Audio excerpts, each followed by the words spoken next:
रोज रोज आपल्या ॲसेट्सच्या किमती काढणारा माणूस हा मुख्यतः मूर्ख असतो, वेडा असतो. तुम्ही इमॅजिन करा, तुम्ही एक प्लॉट घेतलाय आणि मग तुम्ही त्या कॉलनीमध्ये रोज गिरट्या घालता, आजूबाजूच्या लोकांना रोज विचारता की या प्लॉटची किंमत काय, या प्लॉटची किंमत काय. 10 दिवसात आजूबाजूचे लोक तुम्हाला वेडा ठरवतील आणि वेड्याच्या इस्पितळात जाण्याचा सल्ला देतील. पण हीच गोष्ट आपण स्टॉक मार्केटमध्ये रोज करतो.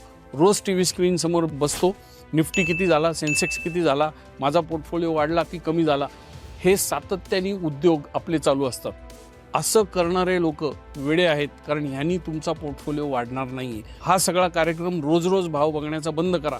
लॉंग टर्मसाठी इन्व्हेस्ट करा, कारण तुमचा पोर्टफोलिओ हा साबणासारखा असतो. तुम्ही त्याला जेवढा वेळा हात लावाल तेवढा वेळा तो छोटा होत जाईल. त्यामुळे पोर्टफोलिओकडे बघू नका, प्रोसेसवर फोकस करा. लॉंग टर्म इन्व्हेस्टिंगमध्ये जो पैसा क्रिएट होईल तो दुसऱ्या कुठल्याही गोष्टीने क्रिएट होणार नाही. ओव्हर इन्फॉर्मेशनमुळे तुमची वाट लागणार आहे. सध्या मार्केटमध्ये जे काही चालू आहे ते चालू द्या, त्याच्यावर तुमचा अजिबात कंट्रोल नाही. तुमचं एकच काम आहे, ते म्हणजे सदा सर्व काळ इन्व्हेस्टमेंट करणे. आणि याचा सोपा मार्ग म्हणजे म्युच्युअल फंडमध्ये SIP करा. दर महिन्याला पैसे जाऊ द्या.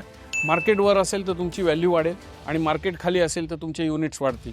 एवढं सोपं आहे. Let the process take care of the investing. You do your daily jobs. Don't worry about the market. Eventually, you will make a lot of money.